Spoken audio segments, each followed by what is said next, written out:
Yo, what's cracking, everybody? Welcome back to another episode of Is This Reefing? Gonna give you a little tank update. It's been a minute since I've just done a single tank update. There's not a lot that's happened, but kind of a lot that's happened. We'll kind of get into this. Like I said, I won't make this a super long video, but did want to kind of go over some cool stuff that has happened and some kind of not so cool stuff that has happened. So, first off, the Coral Beauty did not make it past the last video that you guys saw. Literally, I uploaded the next morning. I found the Coral Beauty back here. Sucked, so not great. Also started noticing that the clown back there also started getting riddled in ick. Everything else completely fine. And I was like really sad about that, but he's still going strong. It's been a while. I don't know how many days since that last video, but I did have two of these guy right here in the middle. I forget what kind of clown that is, but I did have two. I started noticing that the white was turning into fleshy colors, and I was like, no, that's not good. So out of nowhere, I lost his pair. I'm assuming that's the female, so her pair, my bad. So yeah, lost two fish in a matter of 2 or 3 days. This clownfish, though, doing okay, still going strong, but you know, still got a little bit white eye, puffy eye, and then spots kind of all over, but for the most part, still active, still eating. Likes to hang out in the lower flow areas, so probably because it's just kind of like doesn't have full energy, but is what it is. That's where the fish lands right now. The ultra anemones have split. I had 3, I now have 4. They split about 2 days ago. This guy up here is doing really well. Really loves it living up here. There was another one that was here, and then it moved over, and then over the course of like 30 minutes or 45 minutes, just ripped itself in half. So I believe this guy right here, it was the main anemone.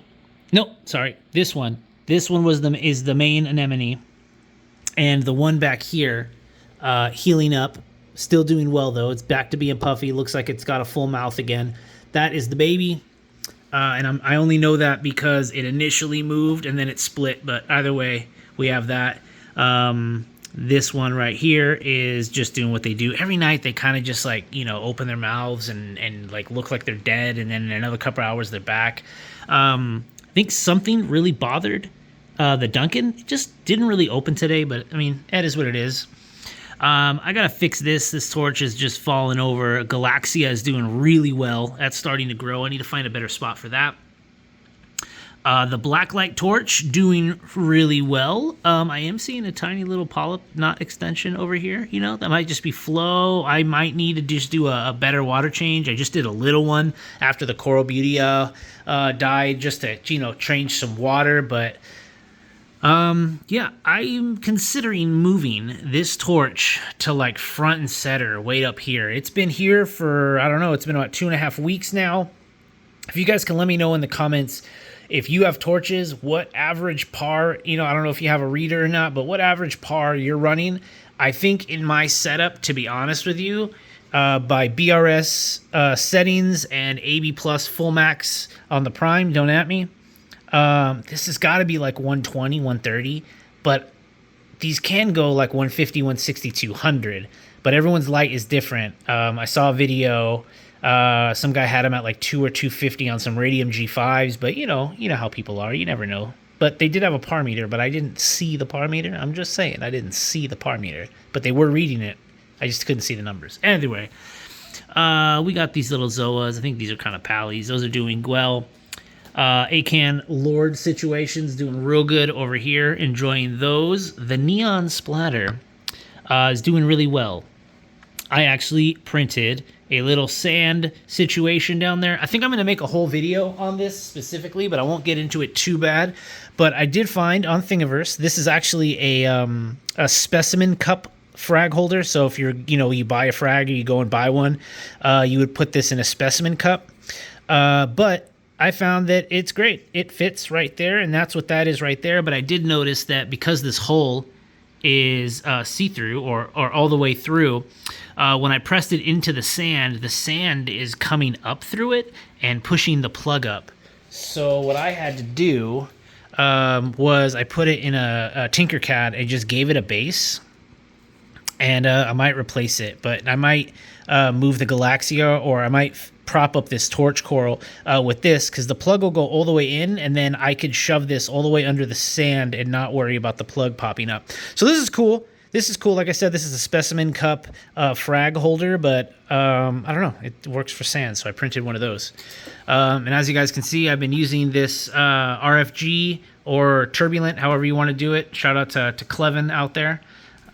So that's cool. But like I said, Neon Splatter doing really well. I got the Pink Hammer doing well. I got to fix that guy too. It's glued on its side. It's really annoying. It's fragged on its side. So even if the frag is flat, it's like this. I don't know why it got fragged that way, or maybe it got glued and fell over and then it just cured. Who knows? But anyways, that's the tank. Quick little look at the Blastos here. Yeah, those look real cool. I've got a lot of baby snails popping up. But yeah, check it out. Blastos looking real good, real healthy. Let me see if I can't get this guy right here. Yeah, look at those. Their polyps are all extended.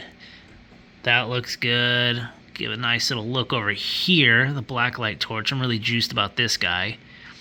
Galaxia's trying. It's now starting to get a little bit of coloration. I'm excited for there. Teal tip. I think it's just, it needs more light. Needs more light and a little bit more flow. I think it's now time to graduate to a higher location. Like I said, the Duncan's just kind of upset. Poor clown, he's still back there. Possum Ras, he's doing great. Love it. I do have the goby, and I've been seeing the shrimp lately. But I think they moved their hole over here, so they're popping out over here a lot more. But that's my tank, guys, just to give you a quick update. Everything's doing well. We're almost about 3 months in. Maybe the next video I'll actually figure out when I added water. I don't know, but we're at about 3 months in. Also, let me see if I can make this not look as terrible here. Hold on, let me bring this down. There you go. So I had to handle some stuff. I bought really quickly on Amazon a huge UV filter. I wanted to get this in the back. This is massive. I'm gonna have to just get a different one or figure this out, you know what I mean? And I cleaned out the cup of the skimmer, and now it's just losing its mind. It's just like it's like it's never ran before. So I gotta figure that out as well. But the sump is getting just disgusting, guys. Let's just talk about that. I literally threw a hermit down here, and the chocolate chip star is back there, still living its best life. But I'll probably do a video, I don't know, of I gotta fix this whole sump situation. I really feel like this is all this stuff right here. I think it's just excess food. Like the more and more I look at it, the more it's just excess food, and I really got to get rid of this before it turns into something terrible. So that's going to be probably the next update to the tank. Gonna probably replace this UV filter. I do like it. I think it's going to help. As soon as this clown gets a little better, I can run a different one. Just take everything out, really rinse it, scrape all of this gunk out of here, and just do a fat water change out of the sump, because I even noticed that stuff is growing back here. And plus this whole area just looks terrible. I got full spectrum lighting running 24/7. ATO, cool. Thanks for making an appearance. But yeah, sump looking real not great. But this actually looking real nice. So maybe it's doing its job. I don't know. But yeah, little tank update there. I do have a new lid. It's finally shipped from Top Lids. It's the only place I could find that literally had one that I could buy for the Marine 60.2 non-X, which I have. So I'm really excited. Probably in the next week I'll be able to like get that, and I can get rid of this, which I'm really excited about, because I think I might want to use this egg crate to fix my sump a little bit. You know what I'm saying? But yeah, that's really all I had for this video, guys. Kind of sucks. I'm down 2 fish, and I got one kind of limping. But all the corals are doing really well. I got to fix the sump, and tank's been up about 3 months now, and I'm pushing it, guys, because that's what this channel is all about, is just pushing it. But next things up, I'll probably do, like I said, I think there's about 10 or 15 gallons or more just in the sump.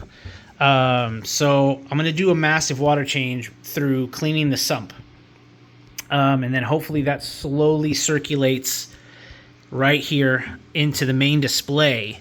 I'm starting to wonder if doing water changes out of the main display is stressing the fish out, because I do notice as the water goes down, I do remember the Coral Beauty, and I do remember one of these black clowns, and I'm assuming it's probably that one, kind of twitching and losing its mind. It might have just been stress. I don't know. We're just, we're coming up with stuff here. But anyways, guys, that's a little update on the tank. Appreciate you guys stopping by. Like, subscribe. Let me know what your par levels are on torches. What you got? Send me some links. Let me see your tanks. Probably when I hang this up, I'm gonna shove my hand in the tank and move that guy up to there, and we're gonna send it.